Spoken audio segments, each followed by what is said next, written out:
Il existe des moments dans l'histoire où la véritable horreur ne vient pas du chaos, mais de l'ordre. Pas du cri, mais du silence. Pas de la violence explicite, mais du rituel méticuleusement planifié qui transforme des êtres humains en numéros et des destins en décisions administratives prises sous la faible lumière d'une lanterne à kérosène. Au printemps 1943, qu'à l'intérieur d'une installation militaire allemande, peu documentée dans le nord de la France occupée, un soldat de la Wehrmacht nommé Hauptmann Werner Steiner exécutait une tâche qui se répéterait nuit après nuit durant 8 mois consécutifs. Il entrait dans le baraquement féminin à 19 heures exactement, portant une planchette en bois usée et une liste de noms soigneusement organisée, et commençait à appeler les prisonnières françaises une par une, suivant toujours le même ordre invariable, commençant toujours par les plus âgées,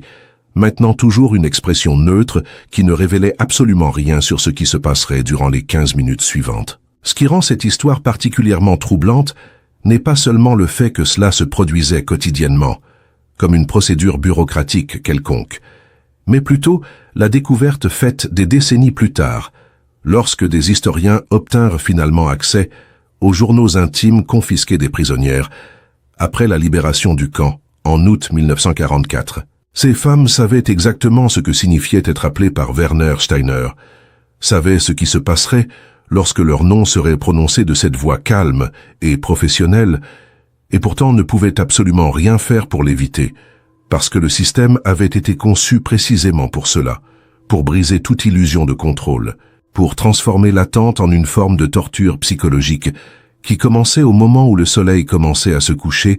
et qu'elle réalisait que la nuit approchait à nouveau, apportant avec elle le rituel qu'aucune d'entre elles ne parvenait à oublier même lorsqu'elle réussissait finalement à dormir quelques heures avant l'aube. Werner Steiner avait 32 ans cette première nuit de mars 1943. Il était marié, père de 2 enfants qui vivaient avec son épouse à Dresde, un ancien professeur de comptabilité qui avait été enrôlé dans le service militaire en 1940 et affecté, pour des raisons que les registres administratifs n'expliquèrent jamais clairement, à travailler dans des opérations de gestion de camps de détention civile en France occupée. Il n'était pas membre de la SS, n'avait aucun historique de fanatisme idéologique, et selon les témoignages d'autres soldats allemands qui servirent avec lui, était décrit comme méticuleux, discipliné et complètement engagé dans l'exécution des ordres supérieurs, quelle que soit la nature de ces ordres. Cette dernière caractéristique, apparemment neutre dans sa description, était en réalité la clé pour comprendre pourquoi Werner fut choisi pour exécuter cette tâche spécifique. Il ne questionnait pas, n'hésitait pas, ne démontrait aucune émotion visible, et traitait chaque nom sur la liste avec la même efficacité froide qu'il appliquait probablement au livre comptable qu'il organisait avant la guerre. L'installation où cela se produisait n'était pas l'un des grands camps de concentration qui dominent la mémoire collective de la Seconde Guerre mondiale. C'était une structure plus petite, techniquement classifiée comme camp de détention administrative temporaire, dans les documents officiels allemands, situé à environ 40 km au nord de Paris, dans une région rurale qui avant la guerre abritait une petite usine de traitement de laine qui avait été réquisitionnée par la Wehrmacht en 1941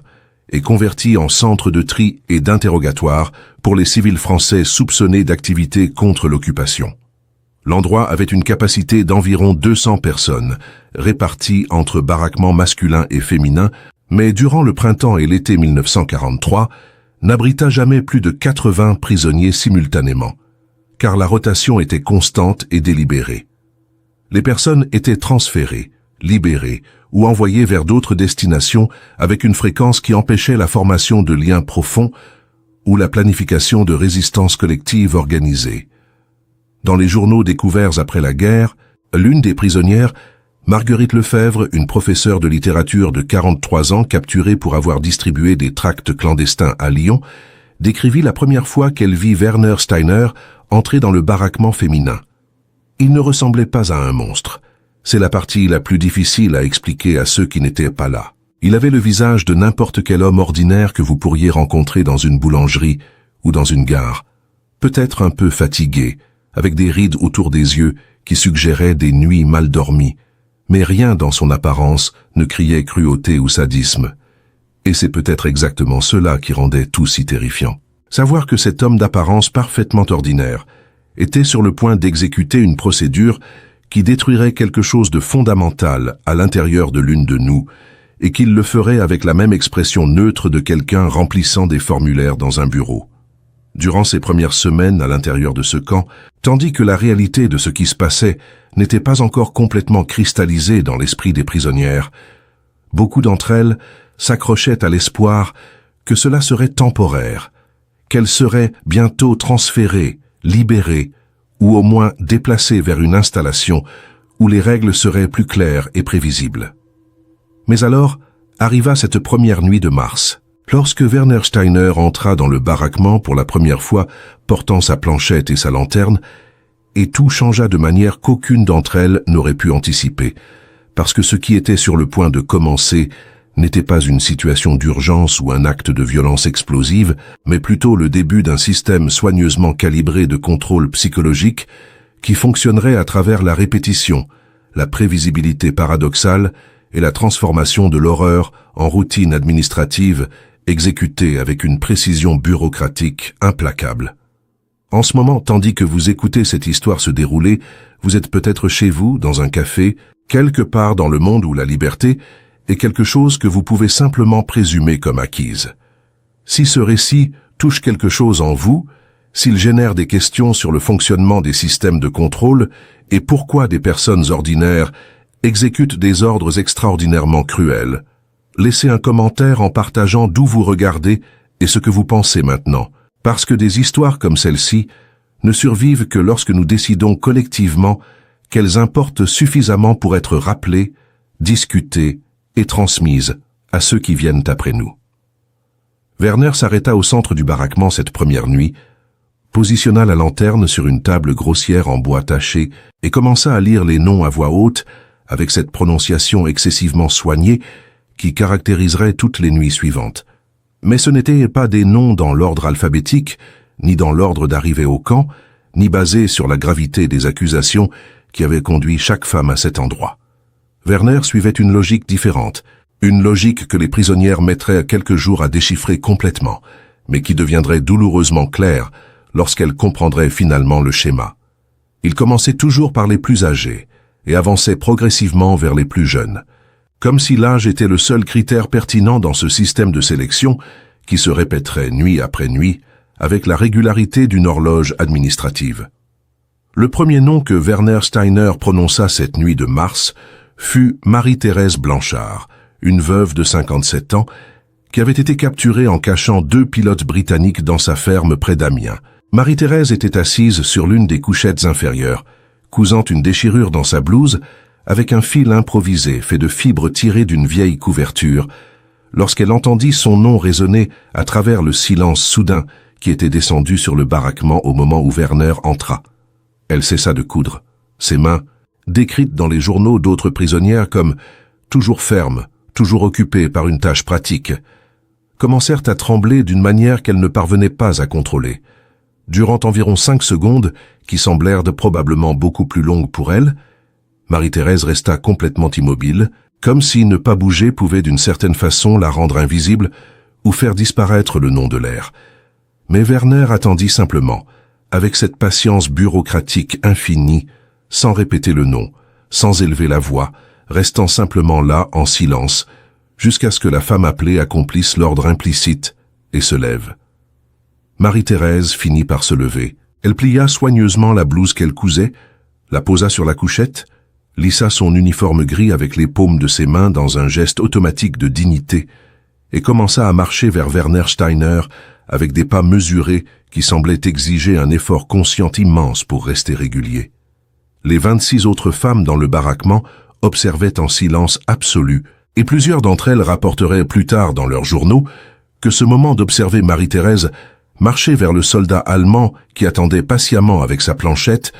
fut celui où elles comprirent finalement, avec une clarté viscérale et terrifiante, que quelque chose de fondamentalement différent se passait dans ce camp, quelque chose qui allait au-delà de la détention ordinaire ou même de l'interrogatoire dur que beaucoup d'entre elles avaient déjà expérimenté. Lorsque Marie-Thérèse arriva à environ 1 mètre de distance de Werner, Il fit un simple geste de la main droite, indiquant la porte du baraquement. Elle obéit sans dire un mot et Werner la suivit, portant sa lanterne, laissant le baraquement plongé dans l'obscurité presque complète, sauf pour la faible lumière qui entrait par les fenêtres hautes et étroites, qui permettaient à peine de voir le ciel nocturne dehors. La porte se ferma avec un son métallique que plusieurs prisonnières décrivirent comme « final », comme le son d'un cercueil scellé, et puis il y eut le silence. Pas de cris, pas de son de lutte ou de violence physique. Juste un silence pesant qui s'étendit durant environ 15 minutes avant que la porte ne se rouvre et que Marie-Thérèse ne revienne seule, sans Werner, avec une expression sur le visage que les autres femmes auraient du mal à décrire adéquatement même des décennies plus tard. Marguerite Lefebvre, la professeure de littérature, écrivit dans son journal cette même nuit « Marie-Thérèse est revenue changer de manière que je ne parviens pas à articuler complètement en mots. Elle semblait physiquement intacte, sans marque visible de violence, sans sang, sans blessures apparentes. Mais quelque chose dans ses yeux s'était éteint, ou peut-être reconfiguré, comme si elle avait vu ou expérimenté quelque chose qui avait forcé une réorganisation fondamentale de la façon dont elle comprenait le monde et sa place en lui. Elle ne dit pas un mot lorsqu'elle revint. Elle marcha simplement jusqu'à sa couchette, s'allongea sur le dos en regardant le plafond en bois taché et resta complètement immobile jusqu'à l'aube. Certaines d'entre nous tentèrent de demander ce qui s'était passé, mais elle secoua simplement légèrement la tête, comme si parler de cela était impossible ou dangereux, et nous cessâmes de demander parce que nous réalisâmes qu'insister serait une forme de cruauté supplémentaire. Mais ce qui s'était réellement passé durant ces 15 minutes, à l'extérieur du baraquement, loin des yeux des autres prisonnières, ne serait révélé que bien plus tard, lorsque des documents allemands classifiés vinrent finalement à la lumière et que des témoignages fragmentés commencèrent à former un tableau complet et terrifiant de la façon dont ce système de contrôle fonctionnait réellement. Ce que vous êtes sur le point de découvrir va au-delà de ce que la plupart des livres d'histoire osent documenter, parce qu'il révèle non seulement les méthodes utilisées, mais la logique froide et calculée derrière elles, et comment Werner Steiner n'était pas simplement un exécuteur d'ordre, mais parti d'une expérience psychologique beaucoup plus vaste qui était menée dans de multiples installations en France occupée. Continuez à regarder, parce que la vérité sur cette première nuit est encore plus complexe et troublante que n'importe laquelle de ces femmes n'aurait pu imaginer lorsqu'elles entendirent leur nom appelé à voix haute pour la première fois. Durant les semaines qui suivirent cette première nuit de mars, le rituel se répéta avec une régularité qui transforma l'extraordinaire en ordinaire, l'impensable en routine attendue. Werner Steiner continua d'entrer dans le baraquement féminin à 19h exactement, continua d'appeler des noms en suivant la même progression d'âge décroissant, continua d'escorter une prisonnière à la fois hors du baraquement pendant environ 15 minutes avant de la ramener et d'appeler la suivante. Mais ce que les documents allemands déclassifiés en 1987 révélèrent, et ce que les témoignages collectés durant les décennies suivantes confirmèrent, était que cela n'était pas du sadisme individuel ou de l'improvisation cruelle d'un soldat spécifique. C'était un programme systématique, développé par des psychologues militaires allemands, travaillant en collaboration avec des officiers de la Wehrmacht pour tester des méthodes de rupture de résistance civile à travers ce qu'ils appelaient, dans leur rapport technique, contrôle par anticipation structuré. La logique était troublante dans sa simplicité. En créant un rituel prévisible qui se produisait à la même heure chaque soir, suivant le même schéma de sélection, les officiers allemands construisaient délibérément un système où les prisonnières sauraient exactement quand le moment critique de la journée approchait. Sauraient approximativement combien de temps il faudrait jusqu'à ce que leur propre nom soit éventuellement appelé selon leur position dans la hiérarchie d'âge, et vivraient dans un état constant d'anticipation anxieuse qui commençait des heures avant l'heure établie et persistait bien après que le rituel nocturne était terminé. L'objectif n'était pas simplement de causer une souffrance immédiate, mais de créer une architecture psychologique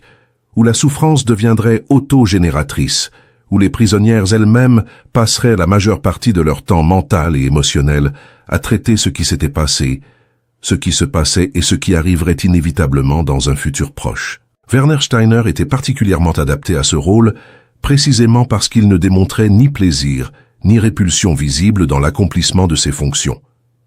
Il traitait chaque nom sur la liste, chaque escorte hors du baraquement, chaque retour d'une prisonnière, avec la même neutralité bureaucratique qu'il appliquait probablement à tous les aspects de sa vie militaire. Dans les rapports qu'il soumettait hebdomadairement à ses supérieurs, documents maintenant archivés au Bundesarchiv à Koblenz, Werner décrivait la procédure dans un langage technique complètement dépourvu de reconnaissance de l'humanité des personnes impliquées. Traitement nocturne des détenus conformément au protocole établi. Séquence maintenue selon les paramètres d'âge. Aucune résistance physique significative observée. La conformité à la procédure a augmenté après la première semaine de mise en œuvre. Le système démontre une efficacité croissante dans la modification des schémas comportementaux comme prévu dans la documentation initiale du programme. Ce qui se passait exactement durant ces 15 minutes à l'extérieur du baraquement était quelque chose dont les prisonnières parlaient rarement entre elles, même des décennies après la libération, et lorsqu'elles en parlaient finalement, elles le faisaient généralement en termes vagues et fragmentés, qui évitaient des détails spécifiques. Mais les journaux confisqués et les témoignages collectés postérieurement par les historiens révèlent que Werner conduisait chaque femme dans une salle d'interrogatoire située dans un bâtiment administratif adjacent, une petite salle avec des murs de pierre froide, une table, 2 chaises et rien d'autre sauf la lanterne qu'il portait toujours. Là, il posait des questions, beaucoup de questions, des questions sur les activités de résistance, sur les contacts, sur les informations que la prisonnière pourrait avoir concernant d'autres membres de réseaux clandestins. Mais le véritable objectif des questions n'était pas nécessairement d'obtenir des informations, bien que toute information fournie soit certainement documentée et utilisée. Le véritable objectif était d'établir et de renforcer le schéma de contrôle, de faire comprendre viscéralement à chaque femme que sa vie, son intégrité, sa dignité, étaient complètement à la merci de ce système qui fonctionnait avec une précision bureaucratique implacable. Marie-Thérèse Blanchard, la première femme appelée cette première nuit, partagerait finalement des fragments de son expérience avec Marguerite Lefebvre lors d'une rencontre fortuite à Paris en 1956, plus d'une décennie après la fin de la guerre. Marguerite, qui recherchait du matériel pour un livre de mémoire qu'elle ne publierait jamais, nota méticuleusement la conversation. Marie me dit que Werner ne cria jamais contre elle, ne la toucha jamais physiquement cette première nuit. Il posa simplement des questions en allemand qu'elle comprenait partiellement car elle avait travaillé comme gouvernante pour une famille allemande à Strasbourg avant la guerre. Lorsqu'elle ne répondait pas immédiatement ou disait qu'elle ne savait pas, il notait simplement quelque chose sur sa planchette et passait à la question suivante. Mais la salle était si froide, physiquement froide à cause des murs de pierre et du manque de chauffage, et la lumière de la lanterne créait des ombres qui bougeaient de manière qui rendait difficile la lecture de ses expressions faciales. Marie dit que le plus terrifiant n'était pas ce qu'il faisait, mais plutôt la sensation d'impuissance complète, d'être totalement sous le contrôle d'une autre personne, qui avait tout le pouvoir et toute la patience du monde, qui pouvait faire durer cela indéfiniment ou y mettre fin quand il le décidait, et qu'elle n'avait absolument aucune influence sur le processus. Durant les 3 premières semaines du programme, Werner traita méthodiquement toutes les 27 femmes dans le baraquement, commençant par les plus âgées et avançant progressivement vers les plus jeunes. La prisonnière la plus jeune du groupe était Simone Mercier, une étudiante en médecine de 22 ans qui avait été capturée en transportant des messages codés entre cellules de résistance à Bordeaux. Lorsque vint finalement le tour de Simone d'être appelée, durant la 3e semaine d'avril, elle avait déjà passé plus d'1 mois à observer toutes les autres femmes être traitées par le système, avait vu chacune d'entre elles revenir de ces 15 minutes avec Werner, avec cette même expression de quelque chose de fondamental, altéré intérieurement, qu'avait passé d'innombrables nuits éveillées, à calculer combien de jours il restait, jusqu'à ce que son propre nom soit inévitablement prononcé à voix haute. Simone écrivit dans son journal, dans une entrée faite des heures avant d'être finalement appelée. « Je sais ce qui va se passer ce soir. J'ai vu cela se produire 26 fois. Et pourtant, je ne sais pas vraiment, parce que chaque femme qui revient apporte avec elle un silence qui est plus éloquent que des mots ne pourraient l'être.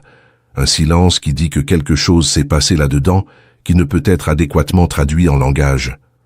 J'ai passé des semaines à essayer de me préparer mentalement, à essayer de construire une sorte d'armure psychologique, à essayer de me convaincre que je suis assez forte pour supporter quoi que ce soit. Mais plus je m'approche du moment, plus je réalise que toute cette préparation est inutile, parce que l'impact réel ne vient pas de l'événement lui-même, mais de l'architecture d'anticipation qu'ils ont construite autour de nous, de la façon dont ils nous ont forcés à vivre dans cette structure d'attente anxieuse qui corrode quelque chose en nous, bien avant que nos noms ne soient finalement appelés. Lorsque Werner appela finalement le nom de Simone cette nuit d'avril, elle se leva immédiatement, sans hésitation visible, et marcha vers lui avec des pas fermes, qui contredisaient la terreur qu'elle décrirait plus tard comme si intense qu'elle semblait physique, comme si mon corps était pressé de tous côtés par une force invisible. Durant les 15 minutes qu'elle passa dans cette salle d'interrogatoire, Werner posa les mêmes questions qu'il posait à toutes les autres, maintint la même expression neutre, nota les mêmes observations sur sa planchette. Et lorsque Simone retourna au baraquement, elle portait aussi ce même silence chargé que toutes les autres avaient apporté avec elle, cette même sensation de quelque chose irrévocablement altéré qui ne pouvait être décrit adéquatement en mots, mais qui était immédiatement reconnaissable par toute autre personne ayant traversé ce processus. Mais alors, durant la 5e semaine du programme, quelque chose d'inattendu se produisit qui révélerait une couche supplémentaire de la vraie nature de ce système. Werner recommença depuis le haut de la liste, appelant Marie-Thérèse pour la 2e fois, et continua à travers tous les noms dans la même séquence d'âge décroissant, établissant définitivement que cela n'était pas un événement unique qui se terminerait après que chaque femme ait été traitée une fois, mais plutôt un cycle qui se répéterait indéfiniment, peut-être jusqu'à la fin de la guerre, peut-être jusqu'à quelque chose de pire qu'aucune d'entre elles ne voulait contempler. La découverte que le cycle recommencerait simplement provoqua quelque chose proche du désespoir collectif parmi les prisonnières, parce que cela signifiait qu'il n'y avait pas de point final, pas de moment où elles pourraient finalement se détendre et penser « c'est passé, j'ai survécu à cela », mais seulement la certitude que le rituel continuerait à se répéter dans une séquence prévisible, mais interminable, qui s'étendrait dans un futur indéfini. Les documents allemands déclassifiés révèlent que le programme mis en œuvre dans cette installation était officiellement désigné comme Expérience de contrôle comportemental civil, variante 7B, et était simultanément testé dans au moins 4 autres installations plus petites en France, occupées durant la même période. Les rapports techniques soumis par les officiers superviseurs décrivaient l'objectif du programme dans un langage clinique et distant. Établir des méthodologies efficientes de gestion de populations civiles, potentiellement hostiles à travers la mise en œuvre de structures de contrôle psychologique qui minimisent le besoin de ressources de sécurité physique, tout en maximisant la conformité et la réduction de la capacité de résistance organisée. En termes plus directs, les psychologues militaires allemands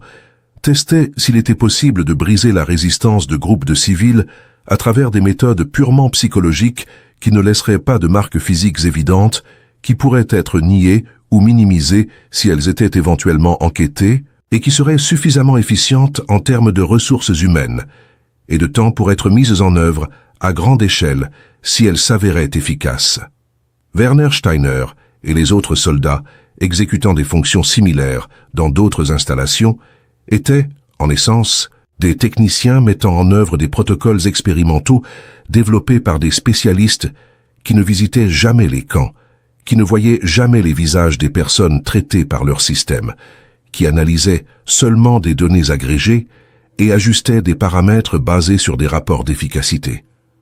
À mesure que les cycles se répétaient semaine après semaine, l'impact psychologique sur les prisonnières s'approfondissait de manière que les concepteurs du programme avaient probablement anticipé, mais qui restent néanmoins difficiles à contempler sans sentir quelque chose de fondamental se contracter intérieurement. Marguerite Lefebvre, dont la capacité d'observation aiguë et la formation littéraire la rendaient particulièrement apte à documenter les nuances psychologiques, écrivit abondamment dans son journal sur les changements qu'elle observait en elle-même et chez les autres femmes au fil des mois. Nous sommes systématiquement dépouillés de quelque chose d'essentiel, quelque chose qui va au-delà de la dignité ou de l'espoir, bien que les deux soient certainement corrodés. C'est comme si le processus retirait notre capacité à habiter le présent de manière normale. Nous vivons toutes maintenant dans un état constant d'anticipation anxieuse, divisé entre ce qui s'est déjà passé et ce qui se produira inévitablement à nouveau. Le présent est devenu simplement un espace transitoire entre deux moments de traitement, et cela change la texture fondamentale de la façon dont nous expérimentons la réalité. Durant le 4e mois du programme, une nouvelle prisonnière fut transférée au camp, une jeune femme nommée Élise Dubois, 24 ans, capturée en aidant des Juifs à obtenir de faux documents à Toulouse. Élise arriva sans rien savoir du rituel nocturne qui dominait la vie dans le baraquement féminin, et les autres femmes hésitèrent à expliquer complètement ce qui se passerait, partiellement parce qu'il était difficile d'articuler en mots, et partiellement parce qu'il y avait un sentiment non déclaré qu'expliquer à l'avance rendrait d'une certaine façon les choses pires, tant pour celles qui expliquaient que pour celles qui écoutaient. Alors Élise passa ses premiers jours confuses, par la tension palpable qui commençait à croître chaque après-midi lorsque le soleil commençait à descendre, par la manière dont toutes les conversations devenaient forcées et fragmentées après 18 heures, par le silence absolu qui descendait sur le baraquement au moment où les pas de Werner pouvaient être entendus s'approchant de la porte. La première nuit où Élise vit Werner exécuter le rituel, appelant l'une des prisonnières plus âgées et l'escortant hors du baraquement pendant 15 minutes avant de la ramener et de partir sans dire un mot, elle fut complètement déconcertée par le manque d'explication ou de contexte. Elle tenta de demander aux autres femmes ce qui s'était passé, pourquoi cela se passait, mais ne reçut que des réponses vagues et des regards qui suggéraient qu'elle comprendrait bientôt par expérience propre. Et ainsi, Élise fut graduellement absorbée par la même structure d'anticipation anxieuse qui dominait toutes les autres, comptant mentalement combien de femmes plus âgées il y avait dans le baraquement, calculant approximativement combien de temps il faudrait, jusqu'à ce que son propre nom soit appelé,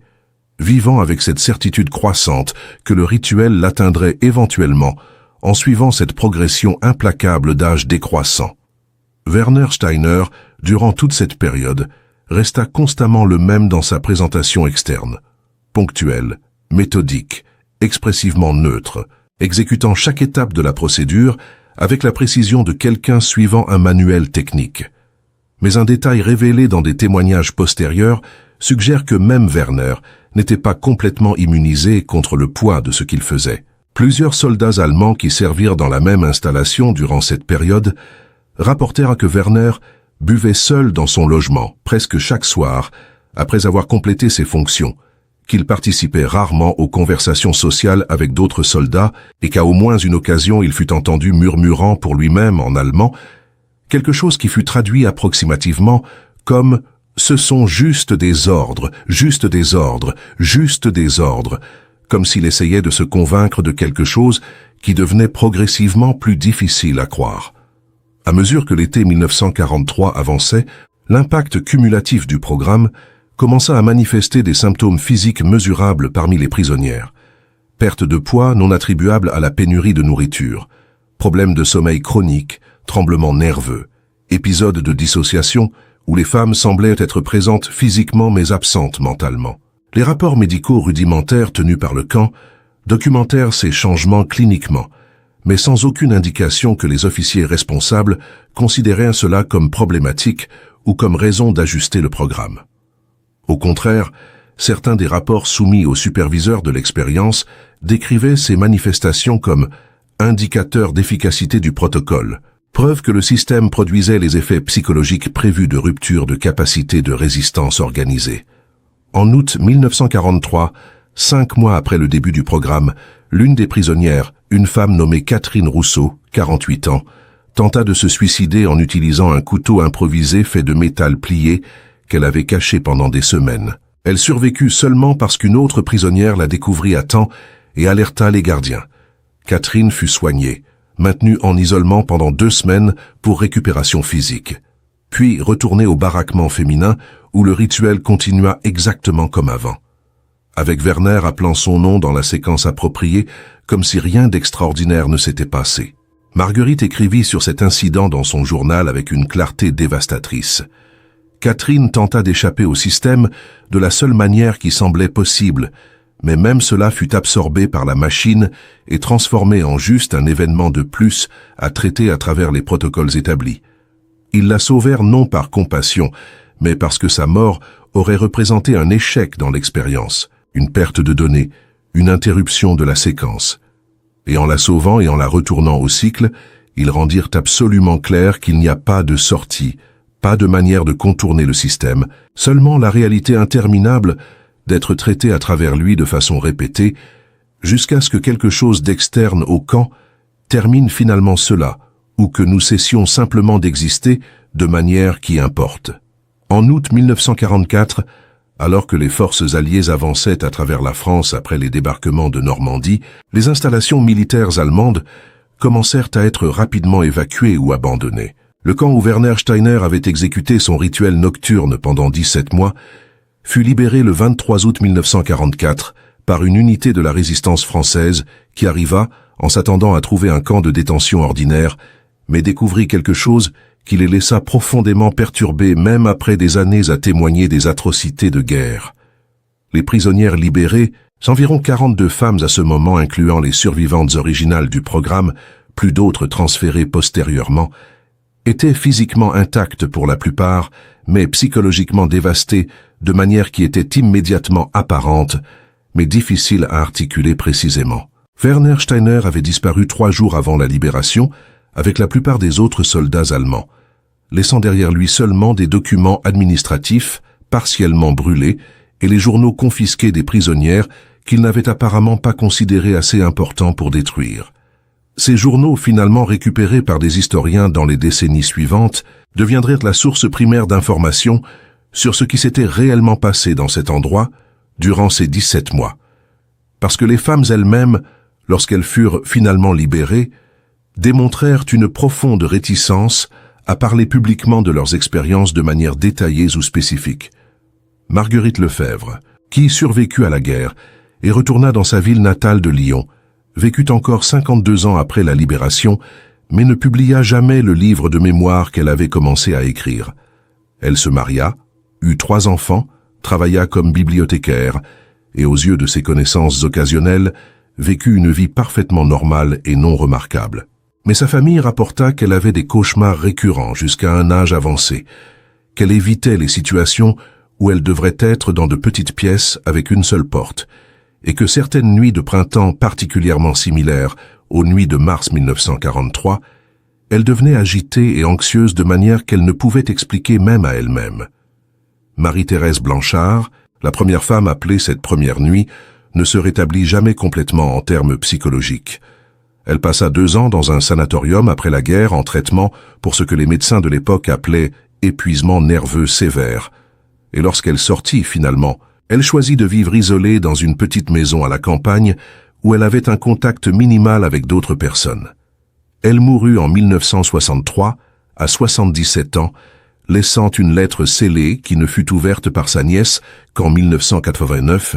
dans laquelle Marie-Thérèse décrivit finalement en détail dévastateur l'impact de ses 15 premières minutes avec Werner Steiner. Il ne m'a pas blessé physiquement, n'a jamais posé les mains sur moi,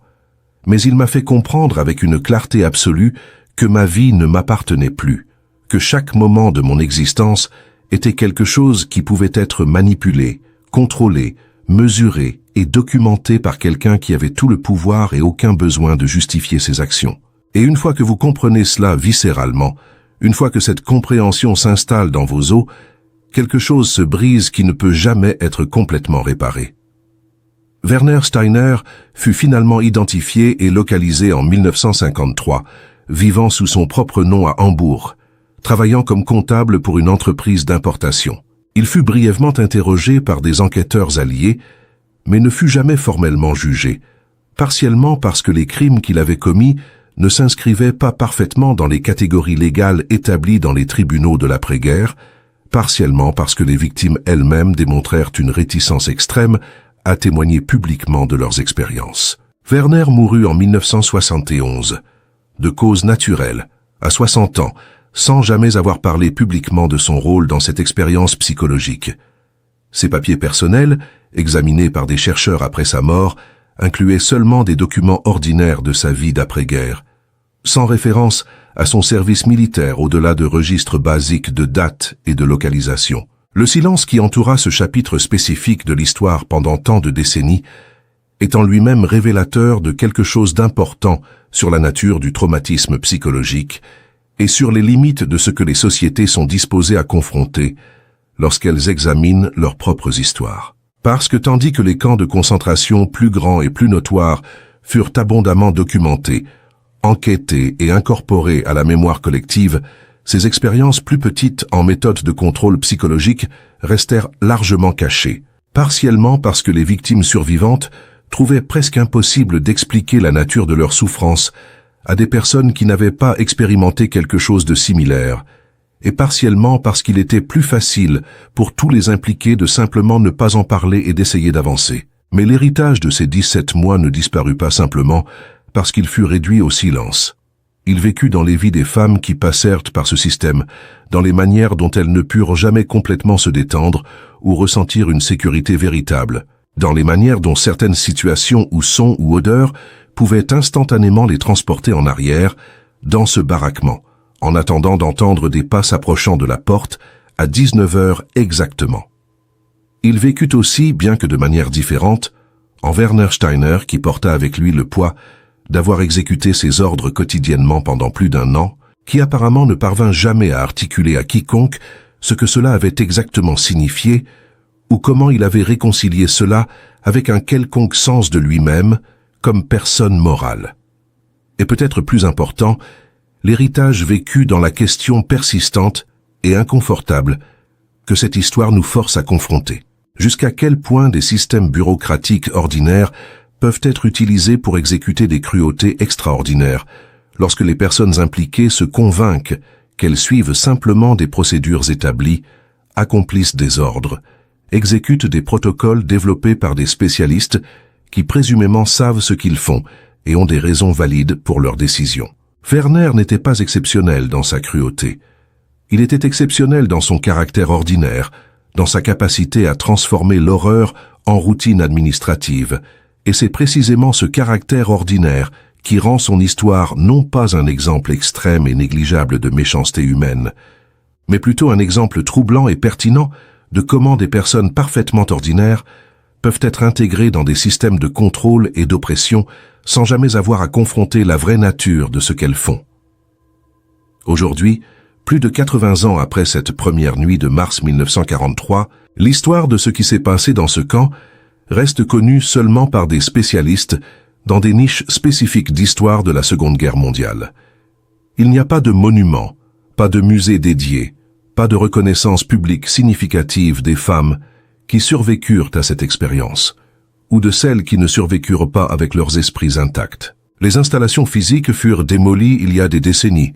et le terrain abrite maintenant un complexe d'appartements résidentiels où les gens vivent des vies ordinaires complètement inconscients de ce qui s'est passé là 80 ans auparavant.